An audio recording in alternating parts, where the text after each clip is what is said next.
பொன்னில் வடித்த சிலையே பிரம்மன் படைத்தான் உனையே வண்ணமயில் போல வந்த பாவையே என்னை இனிக்கும் நிலையே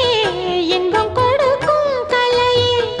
உன்னை எண்ணி வாழும் எந்தன் நாவியே கண்ணிமையில் தூண்டிலிட்டு காதல் தனை தூண்டிவிட்டு எண்ணி எண்ணி ஏங்க வைக்கும் ஏந்திழையே பெண்ணை மழை ஆதரித்து பேசி தொட்டு காதலித்து இன்பம் கண்ட காரணத்தால் தூங்கலே சொல்லி சொல்லி ஆசை வைத்தேன் துடியிடையில் பாசம் வைத்தேன் பூமர பாவை நீயடி இங்கு நான் பாடும் பாமர பாடல் கேளடி